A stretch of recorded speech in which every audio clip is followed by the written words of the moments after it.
Hello everyone, this is Alvaro Cortez Jr., aka Lance Danger, welcoming you back to the Serene Chaos podcast.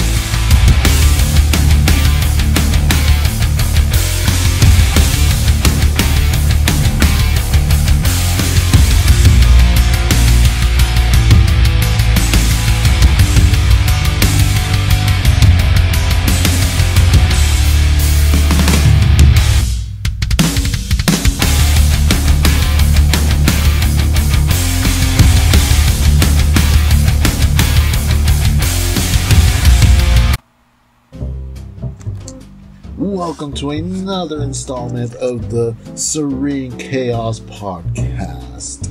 It's 2023. Exciting stuff is on the horizon. Hopefully I'll do these podcasts more consistently this year. For those that don't know, I got caught up in making comic book work and also had a second bout with COVID that really derailed things last year. As I recover from this, I'll take advantage and do these podcasts once again, as well as some new things as well that's going up on the channel. But while I have your attention, please, today I will talk about one of the more talked about comics I've made, DTF6, or rather Delta Task Force 6. This is actually one of the very first things I ever created, predating even Warlord and any of the side characters in the story. It was created during the aforementioned Super Wars that I've talked about before on the podcast, a story that ran all throughout 7th to 9th grade with a good friend of mine where we pitted our original characters against each other. At the time, I was really getting into teen books like Uncanny X-Men, Teen Titans, and Cyberforce, for example. I also grew up watching animes that were either teams or had a large cast of characters like Voltron, G-Force, aka Battle of the Planets, and Robotech, aka Macross. So I made my own team and actually called it Ultra Force originally. The only reason I changed it to Delta Task Force Team 6 was because like a year after I created Ultra Force, the line that did the Ultraverse comics made a team book named Ultra Force purely by coincidence, which was kind of their version of the Avengers, featuring top characters from the Ultraverse mixed in with new characters, and even an animated series was made. The original artist was actually the late great George Perez. So if you have a chance to check out any of those old comic books, I recommend you to check it out if you have the chance, because again, great George Perez artwork. Side note aside, now back to my Ultra Force. The original concept was pretty different than this version that you've seen on the webcomic.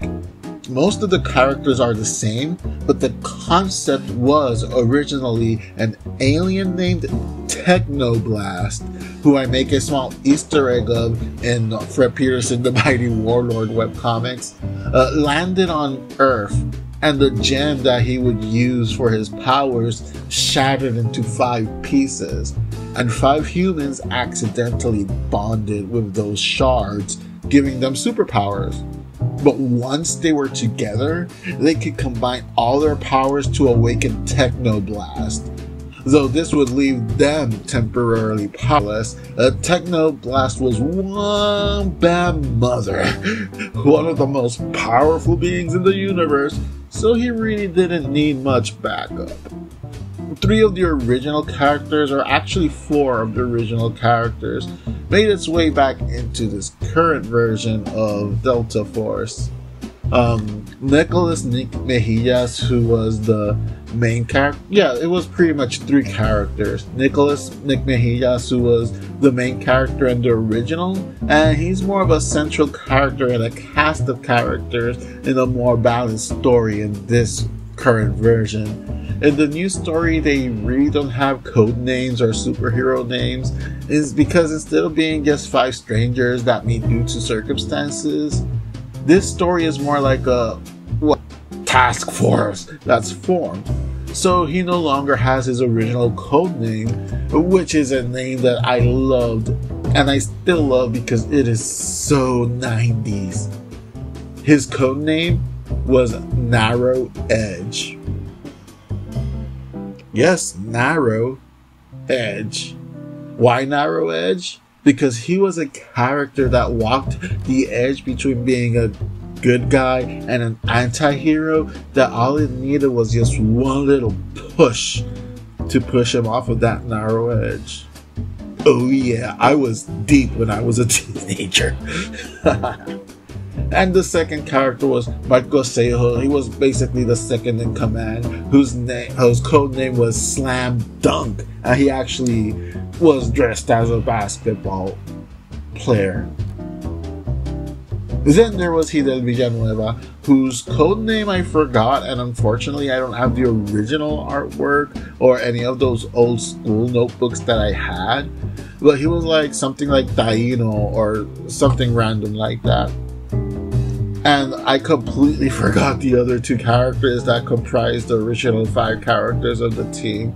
All I remember is that they were killed off in a story and replaced by 2 female characters that also appear in this current version. Elizabeth, Betty Ormond, and Rebecca Rhodes joins the team, and it changed the dynamic completely, mainly because of the interactions between Nick and Betty.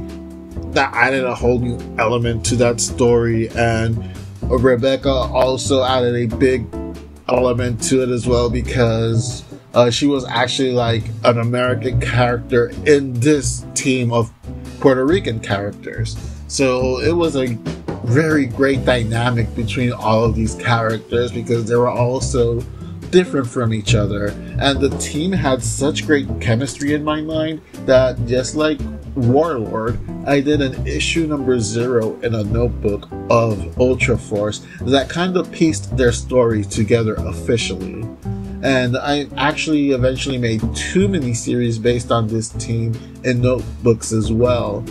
The only other characters aside from Warlord that I actually made and completed longer stories in notebooks. That's how attached I was to these characters as well. And just like how the Ultimate Universe in the late 90s inspired me to make a more streamlined version of Warlord to make into actual comics, something else inspired me to do a Delta Force as a comic as well. My best friend lent me a VHS tape that contained Neon Genesis Evangelion, Death and Rebirth, and the end of Evangelion. I had never watched Eva before, but I was aware of it. Remember, this was the late 90s, so it was the dark ages in the US when it came to availability to anime. It was a far different world than what it is now. I watched it all in one sitting because it just captivated me. The story, the characters, the animation. I was in love. And from there, because of that, just like that, in my mind, the final story of Delta Force came to me. And from there, I reverse engineered until I finally had a story for how to adapt all those notebook stories into an actual comic book as well. So years later, after Nevermind and Warlord became webcomics and had pretty good readership numbers as webcomics, I finally decided it was time to unleash DTF6 out there too. And what was more a straight up superhero, almost Saturday morning cartoon kind of story, became a darker psychological thriller built on the foundation of characters that I had already created.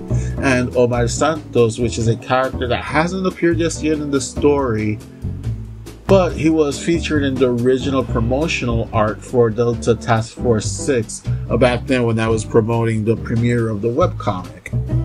Now, due to many setbacks, it took years to finish Chapter 1, and it's taking forever to tackle Chapter 2. Hopefully soon I will be able to work through it this year. The plan is to at least get those first 6 chapters out, which is the first storyline, and then do a Truthful Comics edition of it, where I redraw the first chapter because the artwork for that original chapter is lost. How I've mentioned in other podcasts, a lot of original artwork got lost due to a lot of natural disasters when I was living in Puerto Rico. If Warlord is my love letter to superheroes and comic books in general, Delta Task Force 6 is my love letter to anime. And I hope that you all look forward to its return. Next time, we'll tackle my creative process for DTF6 and other insights into the characters themselves as well. As always, thank you all so much for listening. I really miss doing these podcasts. I hope you all take some kind of fun or are able to take some kind of value out of these podcasts. Once again, thank you all so much for listening, and as always, stay creative, my friends.